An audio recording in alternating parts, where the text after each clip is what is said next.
Greetings, programs. Today I wanted to talk about blackness in comics. I love it, I'm always about it, but the companies of these comics are not about it and do not love it the way they like to try to advertise it to be.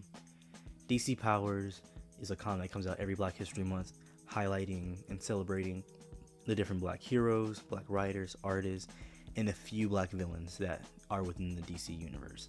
And what I love about this comic is the fact that we get to see these characters and writers and artists highlighted, but beyond these comics, we don't get to see that really.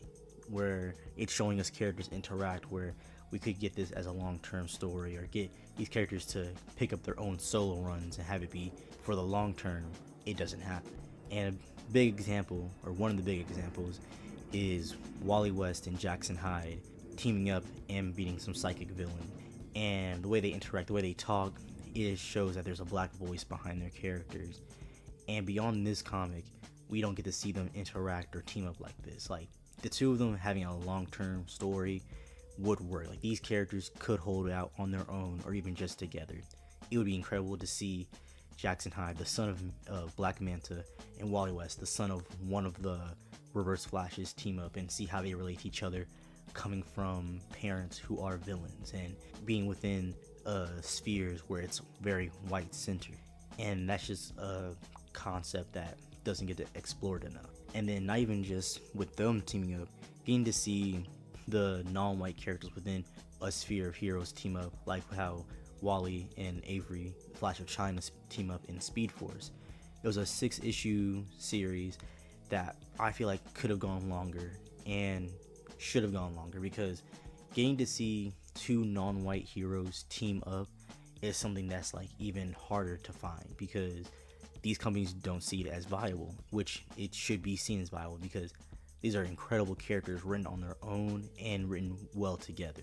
And there's so many things that you can bring in for these young heroes and even set them up to take the lead for the future of, say, Flash comics. Because Wally, the other Wally, the redhead, he's, the Flash for so many people, and it's just currently is just the Flash. And the thing is that Wally has been Kid Flash for the longest, and he deserves to step out into his own, either as a Flash or his own identity, and either back in his silver suit or in a brand new suit, because Avery gets to be the Flash, and love that for her. But for Wally to be stuck as Kid Flash, even though he's been Kid Flash, honestly, in my opinion, for too long, is saddening to see. And this solo or duo run could have led to him getting his own identity and costume, and even possibly updating Avery's suit. I love her suit, but it's like so many things can be done seeing these two team up. And I do recommend people checking this comic out to show that this kind of dynamic, we want to see more of it, because I definitely do want to see more of Avery and Wally teaming up. And with the idea of teaming up and having friends within the DC universe of characters that aren't white, and just having non-white characters and black characters in general actually show to be friends and actually team up. In the Marvel universe, in recent time, there was an event with vampires and Blade. I can get into that in some other future video. But for now, just understand that Miles Morales has become a vampire. Blade has a daughter who is a quarter vampire, basically. And the thing is that with them teaming up during the whole vampire event, they've essentially become friends. And Miles comes to her asking for help to help figure out how to deal with him being a vampire now. And in all honesty, this duo, getting to see them interact is phenomenal, because it's just how many young black characters you'll get to see just reach out to each other for help, or just to try to hang out, and not it always have to be about some big fighting event to bring them together. Like, this kind of meetup should be something that's like, oh yeah, this is a regular thing. This is something that we can hop over to XYZ comic and see it happen. Like, an unlikely duo from the daughter of Blade and Spider-Man from another universe teaming up. And I love it, the way they talk, the way they interact. This is a friendship that deserves to be explored in the future, especially with how Blade's side of things is more of the occult and mystics, and Spider-Man is the capes and heroes. And seeing those two worlds mesh together through these two would be incredible to see. But because these companies like to parade blackness, interaction, and celebration as if it's something that's like, oh, we do this for this one time but not do it again, is disappointing. But let me get to the character that honestly has sparked this video for me altogether. Duke Thomas, the Signal, the one of the few black heroes part of the Bat family, and the only one with powers over light and darkness, and the only one that fights during the daytime. He is an underutilized and phenomenal character that has so much going for him story-wise that is not being used, that's not being considered. And it's sad to see that it's just like Bruce Wayne is getting a whole new comic and a whole new suit design, but that could have gone to Duke, where he could be in a whole thing celebrating his character and everything that we're missing out for him. And in the DC Powers, we get one comic or one story where he ends up having a moment where he's flung to the future, sees a version of himself as Batman.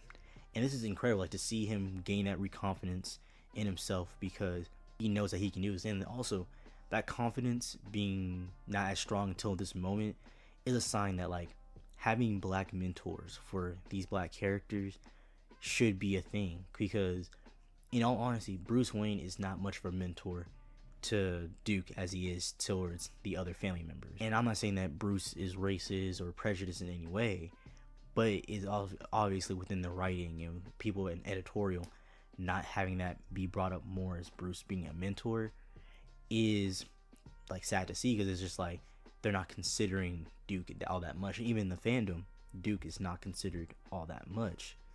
And seeing him gain the confidence going back to present day and fighting is great to see. But it's like, when do we get to see that develop more in his solo story? Because there's so much there with his immortal biological father, why he was trying to give him a metahuman army, why the other Robins from We Are Robin are in Arkham Juvie. Like, so there's so many things there that can be played within his solo story, but we don't get to have that. And the very panels that sparked the video, the specific ones, is from the most recent DC Powers, where Duke meets up with Jace Fox, the Batman of New York, the son of Lucius Fox, and they have a conversation about what it's like to be black and to be a hero, because we get to see day in and day out white characters being heroes, seeing how beloved they are, seeing their stories evolve, switch up, reconstruction of who they are, everything in the book. But when it comes to the black characters, we don't get to see that. We don't get to see any of them get to be explored in some of the most nuanced ways possible. Like, half the time we either get leftovers, stereotypes, or just blatant lazy work for these characters. And these characters don't even get that many designs, where the white counterparts have gotten so many different suit designs and so many stories that revolve them having to get a new suit. And this isn't me saying I want Duke Thomas and Jace to jump around different suits, but it's the parent that like they're not going to ever see that kind of attention for their stories and to see why they may be in a new suit or where things are going with their characters.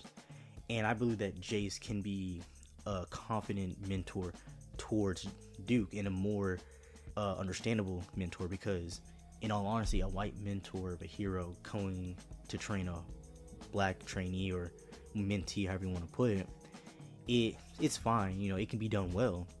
But the issue is that how many white heroes are going to understand the nuances of what it's like to be black and to be seen by the public as second fiddle, to be seen as not as capable just because you're not your white counterparts, you know? And just even seeing Jason Duke play spades, eat, drink, and just like enjoy themselves in their blackness is like, this is something that should be seen consistently with the majority of black heroes, but we don't get to see that.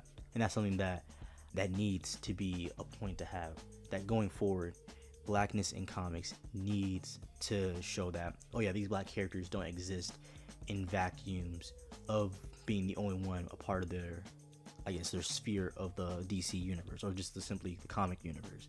And their interactions with others, it's limited to Elseworld stories or to big events or to things like DC Powers. And I know it just sounds like I'm complaining and it's like, where's the solution? It's like, I hope that all this will get you to understand how much is being set up, how much is there, how much is put it into writing, but these writers choose not to do anything. The companies choose not to step in and be like, hey, let's explore more of our black characters. Let's develop more of our black characters that we have, possibly have them start mentoring, have them possibly show out in their own identities. Which, back to Miles Morales, in recent time, Misty Knight, one of the most well-known street tier heroes, detectives, is mentoring him and showing him the ropes of what it's like. And even when she's mentoring him, we do find out that with Peter, he's kind of the more just figure it out as you go, and not necessarily putting in like actual lessons into being a hero. And Misty Knight, she doesn't just let him know that, hey, there's more to the business than jumping in, fighting the fight. There's reconnaissance, there's the getting information, there's preparing before the fight, being able to have a plan.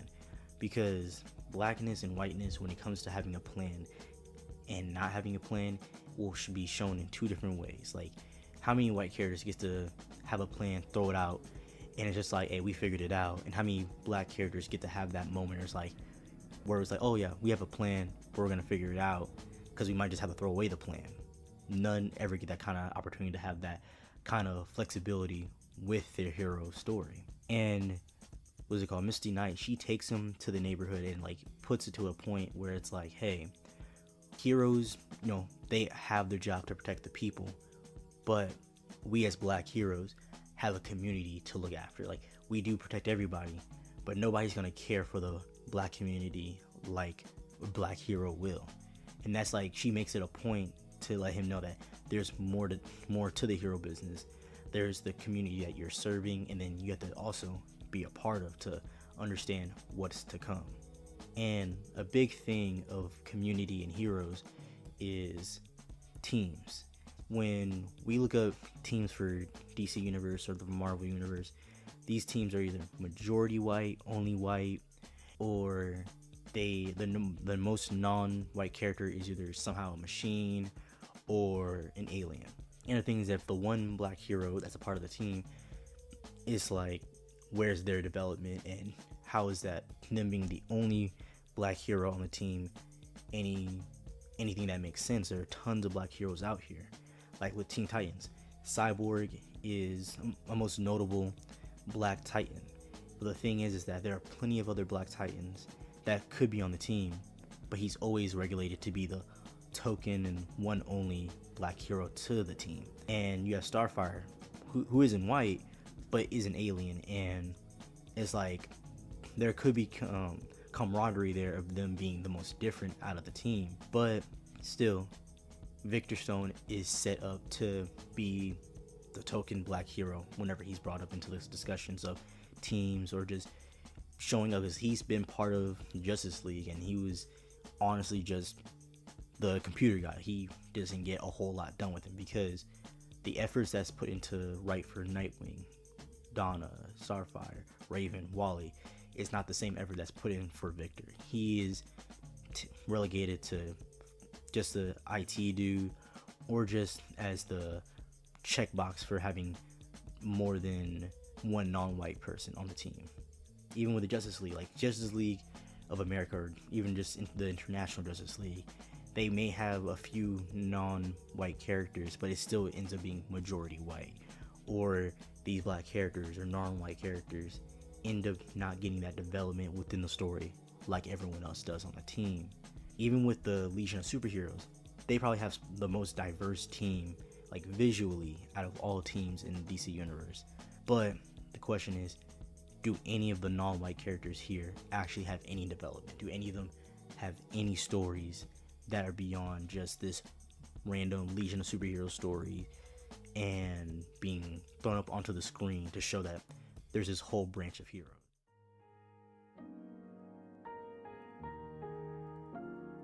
Alright, in this section I'll be talking about the other history of DC Universe, specifically the issue with Karen and Malcolm, Bumblebee and Harold. Won't be calling him Windblower or Hornblower, just Harold or Malcolm. But yeah, the other history of DC Universe is a set of comics about marginalized characters in DC Universe and giving a bit more context to their stories. But the reason why this one is important to my conversation is just because Malcolm and Karen are the first Black Titans of the Teen Titans.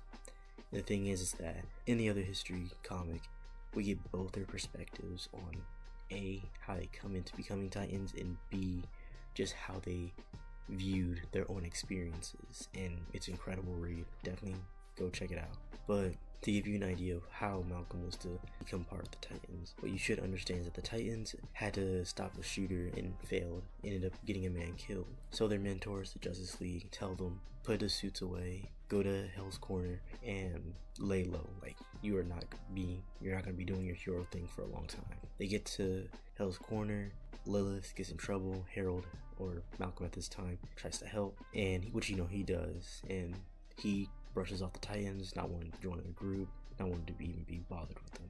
And so from there, we see that Malcolm's in a boxing match because he's a known boxer in this area. When he wins, the people that he had beat up previously and helping Lilith come after him, the Titans help him, then they eventually all go out dancing. And the things that Lilith during this time convinces him basically to go back with them to their benefactor and join the Titans. The thing is that once he goes through the training to prove that he can be part of the team, he says that he doesn't want to have a suit yet. Like, he doesn't want to have like a proper hero suit until he can prove to himself that he is a Titan. And which is like, it's noble, understandable. You want to be able to prove to yourself, like, even though you proved to everyone else, you want to maybe make sure in yourself that you got this, right? Cool. To make a long story short, he's fallen back in time, fought a caveman, ends up freeing a villain by accident, and beats him. And this is where he believes in himself, where he's like, I've done it, I've become a Titan, I've done the work, I can do this, So you think that this is where he'd eventually get a suit. Wrong.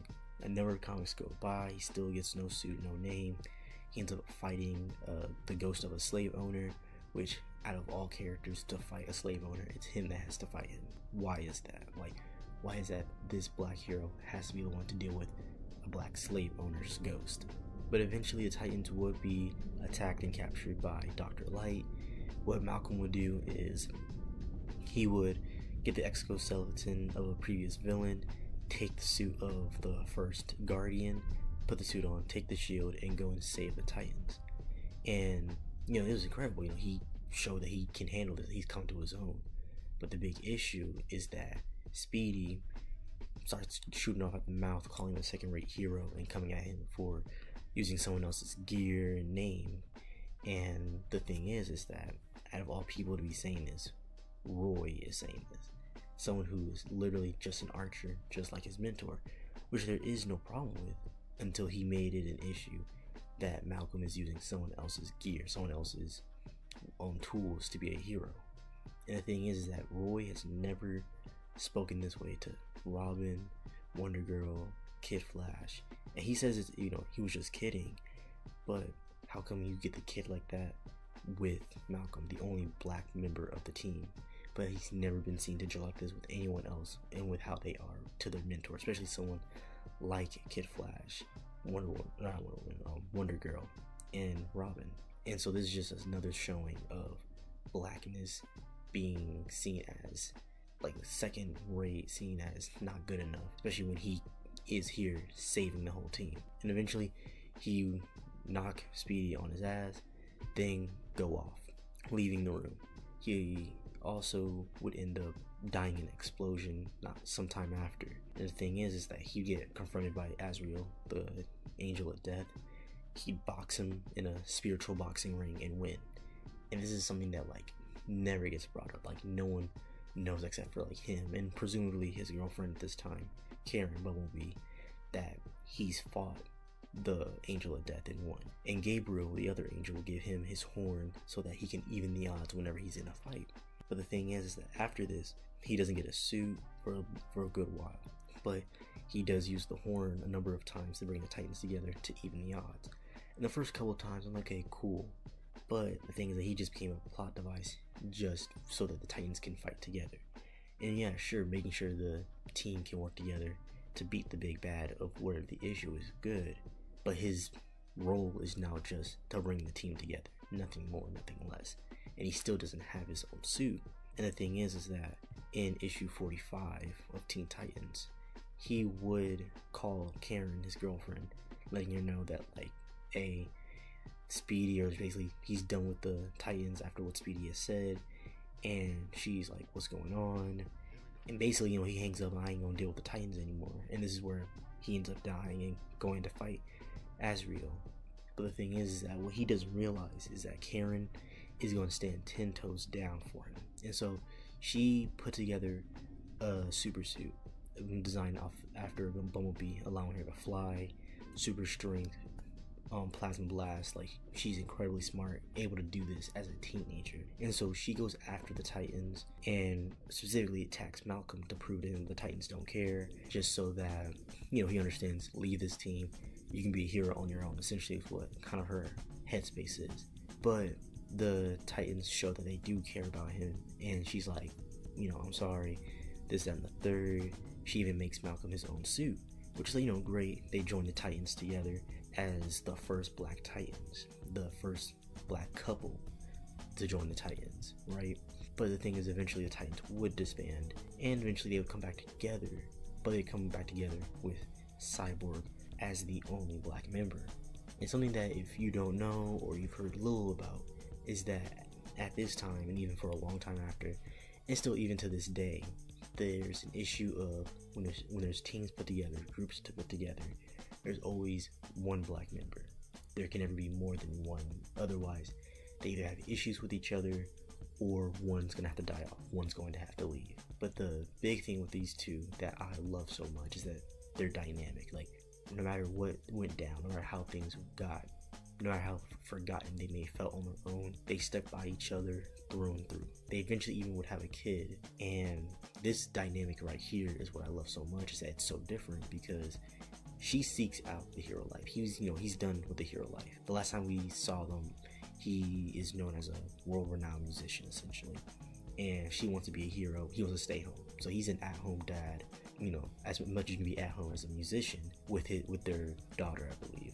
And in most stories, it'd be the girlfriend or the wife that gives it all up, not the husband or boyfriend. And I believe that we should get a comic where we get to see that dynamic of, like, okay, what is he doing? Like, how's he coping with, having to watch her risk her life constantly, and even potentially seeing their kid grow up to end up becoming a hero and seeing where that takes them.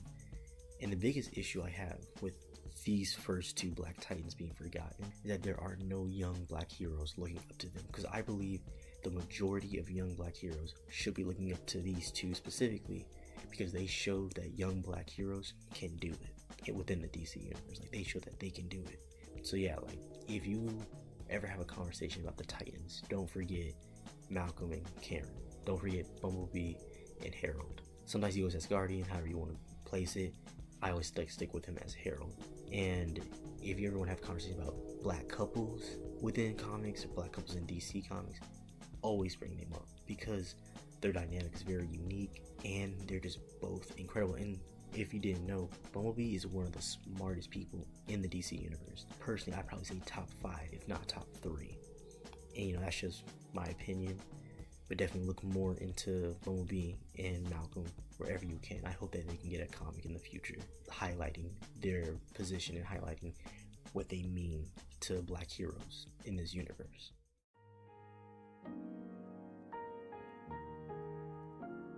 Alright, now I just want to make it a point and be as direct as possible that Blackness is never going to be centered until Black people put out the story. So that's why you're going to be seeing images of artists, writers, and projects to go and seek out. And this should push you to just constantly seek out Black-centered stories, Black writers and artists on a litany of projects. And I know that in this video, I mainly focused on Marvel and DC, and that's not to say Marvel and DC are the only ones who center whiteness. Going outside of them, you'll see in the litany of other comics, maybe IDW, Valiant, Boom Studios, Dark Horse, so on and so forth. Like, whiteness is centered all around in the comic sphere. But I use Marvel and DC just because I know that lots of people who may be new to it are going to flock to DC and Marvel, or they're going to be recommended Marvel and DC, or people who've just been reading are 9 times out of 10 sticking with Marvel and DC majority of the time.